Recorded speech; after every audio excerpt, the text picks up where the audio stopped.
Little Polar Bear, written and illustrated by Hans de Beer. It was a big day for Lars. He was going with his father on his first hunting trip. Lars was white all over, just like his father. In fact, at the North Pole where Lars lived, everything was white because it was covered in ice and snow.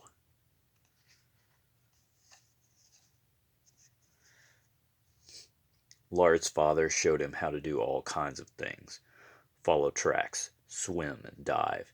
He talked and talked, and Lars listened silently, paying close attention. Once his father disappeared underwater and stayed so long, Lars began to worry. But when his father finally reappeared, he had a big fish for supper. When it was time to go to sleep, Lars' father said, "Make a pile of snow to protect yourself from the wind like I do." Lars was proud of his pile, but also very tired. He quickly fell asleep, just like his father. But during the night, the ice began to crack. The piece where Lars was lying broke off.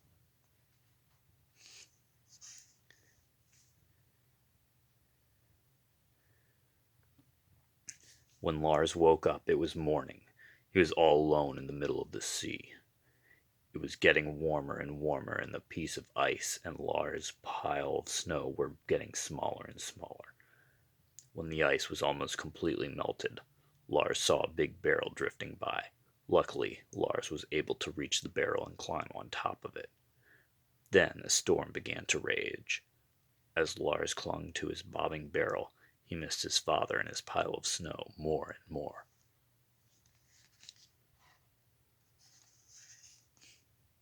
After the storm, Lars drifted on the sea for a long time. At last he saw land, but could not see any snow or ice. Almost everything was green and the sun was very warm. Lars carefully slid off the barrel and stepped onto the beach. The beach was hot and yellow. It burned Lars's paws. He ran to a river nearby, but just as he was about to plunge in, a very big tan animal sprung out of the water. "Boo," it said. Lars quickly ran to hide. "I was only joking," called the big tan animal. "I'm Henry the hippopotamus. Who are you and why are you so white?" Lars didn't know the answer to the last question. "Where I come from, everything is white," he said. He told Henry about his long journey and asked him how he could get back to his father. Henry listened sympathetically, but he seemed confused. He wiggled his ears and squirmed and finally said, "The only one who can help you is Marcus the eagle. He has traveled all over the world.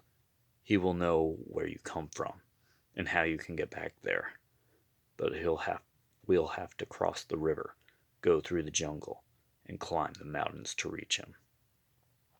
Lars was happy to go, but when he looked at the river, he said, "The only problem is that I can't swim very well yet." "No problem at all," said Henry and laughed. "Come on my back, I won't sink."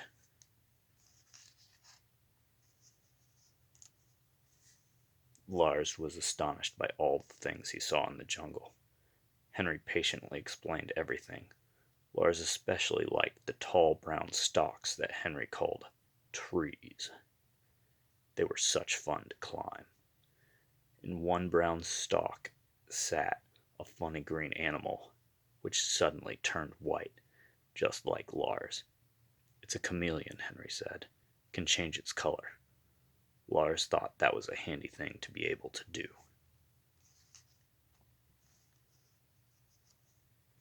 At the edge of the jungle, the mountains began.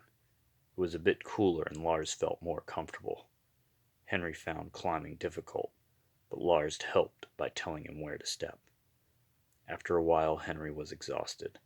"That's enough for today," he said. "Tomorrow we will continue.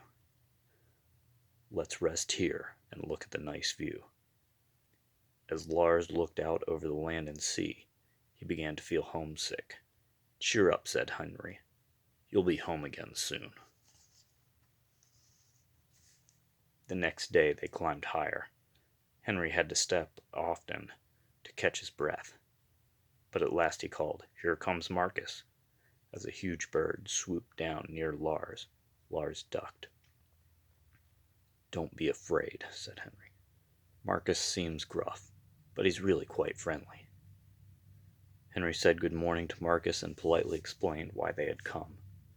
The eagle looked at Lars and then said, "Well, well, a polar bear in the tropics. You're a long way from home, aren't you, young man? Fortunately, I can arrange your passage back. Tomorrow morning I will have Samson fetch you from the beach." "Thank you very much, sir," Lars said shyly. The next morning Henry and Lars met Marcus on the beach. "Right on time," said Marcus proudly as a huge gray whale arrived. Although Henry was happy for Lars, he was also sorry to see him go. "Take care of yourself," he said sadly. "Thanks for everything, Henry," Lars called as the whale swam away. Marcus flew along a bit to set them on their way. Henry stood alone on the beach, kept watching for a long time, after Lars and the whale had disappeared. Samson swam a long way, till they were surrounded by ice and snow. "We must be near your home now," he said. That moment Lars called, "There he is, my father! Father, I'm back!" Lars's father couldn't believe his eyes. There was Lars riding on top of a whale. Lars's father was very tired from looking for Lars, but he wasn't too tired to catch a big fish for Samson to thank them.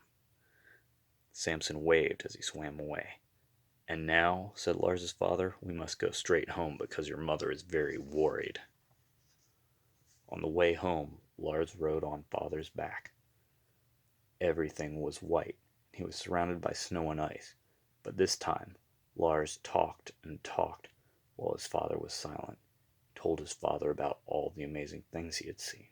Henry, the tall brown stalks, Marcus, and much more. "You didn't meet anyone who was white?" asked his father in surprise. "Nobody except a chameleon," said Lars, "but that doesn't count."